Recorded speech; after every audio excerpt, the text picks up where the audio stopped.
Hi అండి, welcome to my channel Babbu Telugu blogs. అందరూ బాగున్నారండి?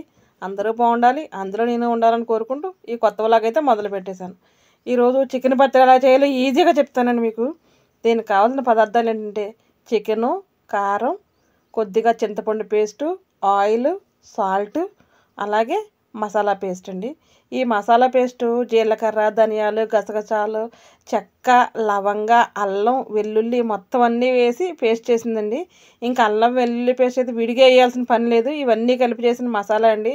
ఇది నేను చేసి స్టాక్ అయితే పెట్టుకుంటాను, కానీ ఈరోజు పచ్చడిలోకి అయితే మాత్రం ఫ్రెష్గా చేశానమాట. ఆ మసాలా పేస్ట్ ఎలా చేశాననేది మన ఛానల్లో ఉందండి ఆల్రెడీ. ఆ లింక్ మీకు డిస్క్రిప్షన్లో ఇస్తాను, అలాగే ఎండ్ కార్డ్స్లో కూడా ఇస్తాను, ఐ కార్డ్లో కూడా ఇస్తాను. చూడండి, చాలా బాగుంటుంది. మీరు కూడా అలా ప్రిపేర్ చేసుకోండి, చాలా బాగుంటుంది. ఇంగ్రీడియంట్స్ అయితే ఇవ్వండి, చాలా సింపుల్ ఇంగ్రీడియంట్స్ అనమాట. ఫస్ట్ కొద్దిగా పెద్దదే పెట్టానండి బాండి, ఎందుకంటే ఆయిల్ అది వేస్తాం కదా, చికెన్ ఫ్రై అయితే అటు ఇటు చల్లుతుంది కదా అని కొద్దిగా పెద్దదే పెట్టాను. స్టవ్ వెలిగించి ఒక పావు గ్లాస్ ఆయిల్ అయితే మాత్రం వేస్తున్నానండి. చికెన్ అయితే 1 కేజీ చికెన్ అయితే తీసుకున్నాను నేను. అసలు దుమ్ములే ఏమీ లేకుండా చిన్న చిన్న పీసెస్ కింద అయితే కట్ చేసి పెట్టుకోవాలండి చికెను. పెద్ద పీసెస్ చేస్తే పెద్దగా టేస్ట్గా ఉండదు అది. దానికోసం ఫస్ట్ మనం ఒక పావు గ్లాస్ ఆయిల్ వేసి, ఇంకా ఆయిల్ అయితే మాత్రం పడుతుందండి, కానీ ఫస్ట్లో పావు గ్లాస్ వేసుకుంటే సరిపోతుంది. ఎందుకంటే చికెన్ పీసెస్ ఫ్రై చేయాలి కదా. ఇది బాగా వేడైన తర్వాత ఆయిల్ వేడవకుండా అయితే అస్సలు వేయకూడదండి. బాగా వేడైన తర్వాత చికెన్ వేసి బాగా ఫ్రై చేసుకోవాలి. చికెన్ పీస్ చూడండి, చిన్న చిన్నవి కట్ చేశాను నేను. అసలు దుమ్ములు అంటే ముడుసులు దుమ్ములు ఏమీ లేకుండా చిన్న చిన్న పీస్ కింద కట్ చేసి నీట్గా 2-3 సార్లు వాష్ చేసి అయితే పక్కన పెట్టుకున్నాను అండి. వాటర్ లేకుండా చేసి పెట్టుకున్నాను, ఎందుకంటే ఆయిల్ వేస్తే వాటర్ ఉంటే బయటకు అది వచ్చేస్తుంది కదా, దానికోసం అసలు వాటర్ లేకుండా నీళ్ళన్నీ వంపేసుకుని పెట్టుకోవాలండి. ఇదైతే ఫస్ట్ ఇదంతా ఆయిల్లో వేసేసి కొద్దిగా కూడా వేయించుకోవచ్చండి, సగం ఒకసారి. కానీ నేను పావు గ్లాస్ ఆయిల్ వేసాను కాబట్టి ఈ మొక్కలన్నీ ఫ్రై అయిపోతాయని దానికోసం మొత్తం అంతా వేసాను.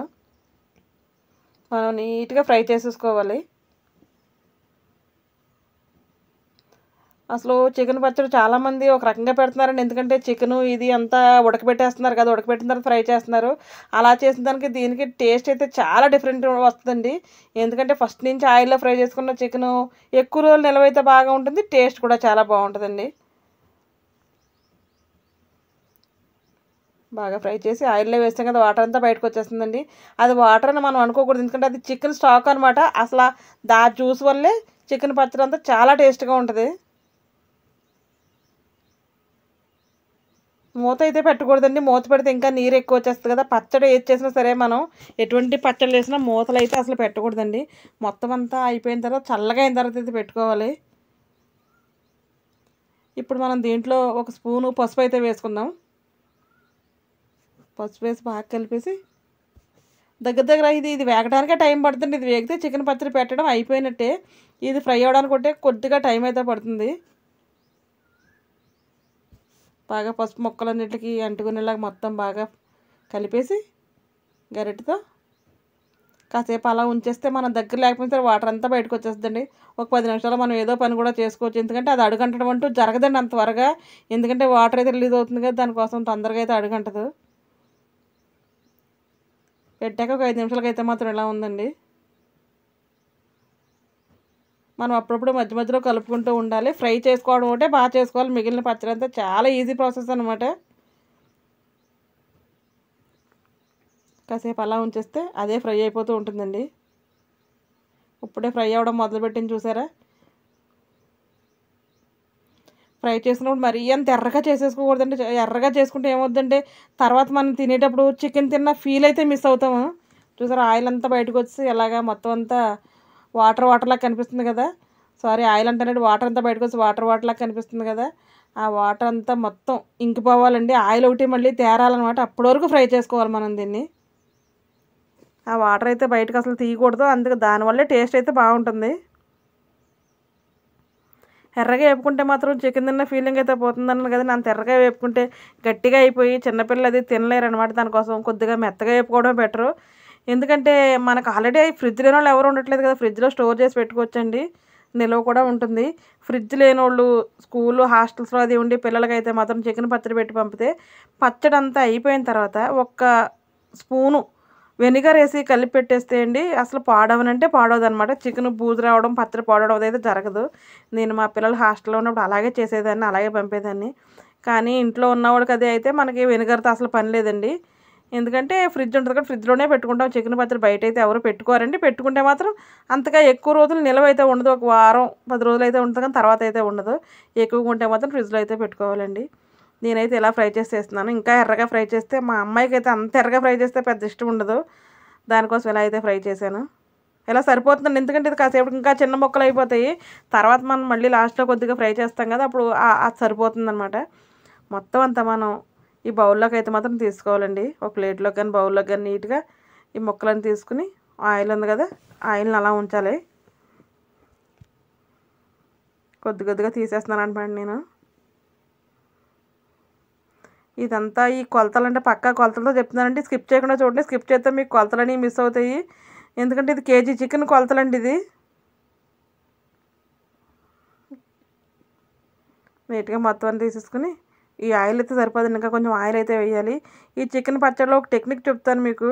ఆయిల్ మొత్తం ఒకేసారి ఫస్టే వేసుకుంటే బాగోదండి దీనికి. ఎందుకంటే ఏ పచ్చడికైనా సరే మనం లాస్ట్లో కొద్దిగా ఆయిల్ వేసామంటే మనం ఏ పచ్చడి తిన్నా ఒక ఘాటు అనేది ఉంటుంది కదా, ఆ ఘాటు అనేది అయితే తగ్గిపోతుందండి. దానికోసం లాస్ట్లో మాత్రం కొద్దిగా ఆయిల్ అయితే వేయాలి. ఎప్పుడు వేయాలి, ఎలా వేయాలని చెప్తాను. స్కిప్ చేయకుండా అయితే చూడండి మీరు. ఇప్పుడు ఇదే ఆయిల్లో మనం కేజీ చికెన్కి ఈ స్పూన్తో, ఆ స్పూన్ సైజ్ చూసారా, సేమ్ అదే సైజులో ఉందన్నమాట. ఆ స్పూన్తో 2 స్పూన్ల చింతపండు పేస్ట్ అయితే వేయాలండి. ఈ చింతపండు పేస్ట్ నేను ఉడకబెట్టలేదు, నానబెట్టి గుజ్జు తీసిన పేస్ట్ అంతే, ఉడకబెట్టలేదండి ఇది. అందుకోసం కొద్దిగా ఎక్కువసేపు అయితే ఫ్రై చేసుకోవాలి. నానబెట్టి గుజ్జు తీసి ఉడకబెట్టి పెట్టుకునే పేస్ట్ అయితే కొంచెం తక్కువసేపు వేగినా పర్వాలేదు. 2 స్పూన్లు వేసి బాగా వేపుకోవాలండి. ఇది వేగేలేపు దీంట్లో మనం మసాలా పేస్ట్ కూడా వేసేద్దాం. చెప్పాను కదా మసాలా ఎలా ఆడని ఏంటన్నది. ఆ మసాలా పేస్ట్ అయితే మాత్రం అల్లం వెల్లుల్లి కూడా విడిగా ఉండదు, అంతా కలిపే ఉంటుంది. ఇది కూడా సేమ్ అదే స్పూన్తో ఒక 2 స్పూన్లు వేస్తే సరిపోతుందండి. వేసేసి 2 పచ్చిదనం పోయే వరకు ఇదైతే మాత్రం బాగా ఫ్రై చేసుకోవాలండి. ఎందుకంటే పచ్చిదనం ఉంటే దీంట్లోనే పచ్చడి పాడైపోయే ఛాన్స్ ఉంటుంది అనమాట. దానికోసం పచ్చిదనం పోయే వరకు బాగా ఫ్రై చేయాలి. నేను ఎక్కువగా చికెన్ పచ్చడి అయితే చాలా ఎక్కువగా పెడుతూ ఉంటానండి. మనకు కొద్దిగా ఇష్టం కొంచెం పులుపు తింటారన్న వాళ్ళు ఇంకో స్పూన్ వేసుకోవచ్చు. కానీ ఎందుకంటే చికెన్ పచ్చడిలో అంత ఎక్కువగా పులుపు అయితే అస్సలు బాగోదండి. ఇదే నిమ్మరసంతో కూడా పెట్టుకుంటారు, కానీ నిమ్మరసం వేసిన చికెన్ పచ్చడి చాలా త్వరగా అయితే పాడైపోతుంది. దీని టేస్ట్ వేరండి, దాని టేస్ట్ వేరు. అటువంటి చికెన్ పికిల్ మీకు కావాలంటే తప్పకుండా నాకు కమెంట్ బాక్స్లో కమెంట్ చేయండి. ఆ పికిల్ కూడా పెట్టి మీకు చూపిస్తాను. చాలా ఈజీ ప్రాసెస్ అండి. ఇది కర్రీ కన్నా త్వరగా అయిపోతుందంటే నమ్ముతారా మీరు? చికెన్ పికిల్ పెట్టడం చాలా ఈజీ, కర్రీ వండడమే కొద్దిగా కష్టం అని మీరు అనుకుంటారు. ఎప్పుడన్నా అవసరానికి ఉంటుంది కదా, కొద్దిగా పెట్టుకుని ఉంచుకుంటే మనం ఎప్పుడైనా సరే ఇటువంటిది అయితే ఒక్కొక్కసారి ఎప్పుడైనా తినాలనిపించినప్పుడు వేసుకోవచ్చు. నేను మా పిల్లలకి ఎక్కువ హాస్టల్స్కి చికెన్ పికిల్ ఎక్కువ పంపేదాన్ని అండి అప్పట్లోని. అప్పుడైతే ఒక స్పూన్ వెనిగర్ అయితే కలిపేదాన్ని. ఎందుకంటే హాస్టల్లో ఫ్రిడ్జ్లో ఏముండవు కదా, ఎవరి రూమ్లో వాళ్ళు పెట్టుకుంటారు కదా కబోర్డ్స్లో, అది దానికోసం. అయినా కూడా అది పాడయ్యేది కదా. మా పిల్లలకి చాలా అంటే చాలా ఇష్టం అండి. నేను పెట్టిన పికిల్ అయితే మాత్రం చాలా బాగుంటుంది మమ్మీ, నువ్వు చికెన్ పికిల్ పెడితే చాలా బాగుంటుంది అని అంటూ ఉంటారండి ఇద్దరును. ఇది కూడా నేను మా పాప కోసమే పెడుతున్నాను ఈరోజు. బాగా వేగిపోయింది చూడండి. ఇలా బాగా వేగిన తర్వాత పచ్చిదనం అంతా పోయింది కదా, బాగా వేగిన తర్వాత దీంట్లో మనం చింతపండు పేస్ట్ చేసిన స్పూన్తో కరెక్ట్గా 4 స్పూన్ల కారం అండి కొలిసి వేసాను దీంట్లో నేను. 4 స్పూన్ల కారం. కారం ఇంత వేసుకోవాలి అంత వేసుకోవాలని లేదండి. కొద్దిగా ఘాటుగా ఉండి కారం అయితే తగ్గించుకోవచ్చు. బ్యాడగి మిర్చి కారం అయితే ఎక్కువ వేసుకోవచ్చు, అలా అనమాట. సాల్ట్ అయితే మాత్రం చూసి వేసుకోండి. నేను అరా కూడా వేయలేదు, పావు కన్నా కొద్దిగా ఎక్కువ వేసాను అంతే. ఎందుకంటే ఈ సాల్ట్ ఎందుకో చాలా సాల్టీగా ఉందండి మధ్య, దానికోసం ఉప్పు ఎక్కువైపోతుందని వేయలేదు. తర్వాత మనం టేస్ట్ చూసి కావాలంటే కొద్దిగా అయితే మిక్స్ చేసుకోవచ్చు. కంపల్సరీగా పావు కప్పు అయితే ఎలాగైనా పడుతుందండి దీంట్లోని. ఇదంతా బాగా ఫ్రై చేసేసుకుని మొత్తం అంతా ఒకసారి కలిపేయాలి. మిక్స్ చేసేస్తే మొత్తం నీట్గా అన్నీ కలిసిపోతాయి కదా. ఇంకా స్టవ్ అయితే ఆపలేదండి నేను, ఇంకా స్టవ్ అయితే ఆన్లోనే ఉంది, ఇంకా స్టవ్ అయితే ఆపకూడదు. ఇప్పుడు చికెన్ ముక్కలు మొత్తం వేసేయాలి. వేసేసి మనం చికెన్ పీసెస్కి ఈ మసాలా మొత్తం పట్టేలాగైతే మాత్రం కలుపుకోవాలి నీట్గా. మొత్తం అంతా కలిపేసి chicken fry, chicken curry, biryani కన్నా కూడా చికెన్ పికిల్ పెట్టడం చాలా ఈజీ అండి. మసాలా అలాగే ఇంట్లో ఉంటుంది, చింతపండు పేస్ట్ కూడా అలా ఇంట్లోనే ఉంటుంది మనకి. ఆ 2 వేసామంటే చికెన్ పికిల్ అయితే అయిపోతుంది. ఈ టైంలో మనం కొద్దిగా అయితే మాత్రం టేస్ట్ చూసుకోవాలండి. మీకు కారం తగ్గిన, ఉప్పు తగ్గినా కొద్దిగా వేసుకోవచ్చు. నిజంగా చింతపండు తగ్గిన మసాలా కూడా తగ్గినట్టయితే పక్కన చిన్న ప్యాన్ పెట్టి ఆ ప్యాన్లో కొద్దిగా ఆయిల్ వేసి ఆ రెండు కొద్దిగా ఫ్రై చేసి అయితే దీంట్లో కలుపుకోవాలండి. పచ్చిది అయితే అస్సలు కలపకూడదు. అది సాల్టు కారం అయితే పచ్చిది కలపవచ్చు, కానీ మిగిలినవి మాత్రం పచ్చి కలపకూడదండి. నేనైతే సాల్టు కారం చూస్తున్నాను, కానీ నాకు రెండు పర్ఫెక్ట్గా సరిపోయినాయి. కానీ ఆయిల్ మాత్రం తగ్గింది కదా, ఎందుకంటే నేను కావాలనే తగ్గించిపోసానండి. ఇప్పుడు ఏం చేయాలంటే ఆ పావు గ్లాస్ ఆయిల్ పోసాను కదా, దాంట్లో సగం ఆయిల్ తీసుకుని మనం పైన వేసుకుని బాగా కలిపేసుకోవాలండి. ఇలా వేస్తే ఏమవుద్దంటే చట్నీలో ఉన్న ఘాటు అనేది తగ్గుతుంది. ఎందుకంటే మనం మసాలా వేసాము, కారం వేసాం కదా, ఆ ఘాటు అయితే తగ్గుతుందండి. దాంతో ఫ్రై చేసిన ఆయిల్ ఘాటుగా ఉంటుంది, ఇది వేస్తే మాత్రం ఘాటు తగ్గుతుంది. ఇలా వేసుకుంటే చట్నీ తిన్నప్పుడు మూత మండడం, పెదవులు మండడం, నోరు మండడం అటువంటిది అయితే అస్సలు ఉండదన్నమాట. ఈ వీడియో మీకు నచ్చిందండి. ఈ వీడియో మీకు నచ్చితే తప్పకుండా లైక్ చేయండి, షేర్ చేయండి, సబ్స్క్రైబ్ చేయడం అస్సలు మర్చిపోవద్దు. నా ఛానల్ సబ్స్క్రైబ్ చేసుకున్న ప్రతి ఒక్కరికి పేరు పేరున ధన్యవాదాలండి.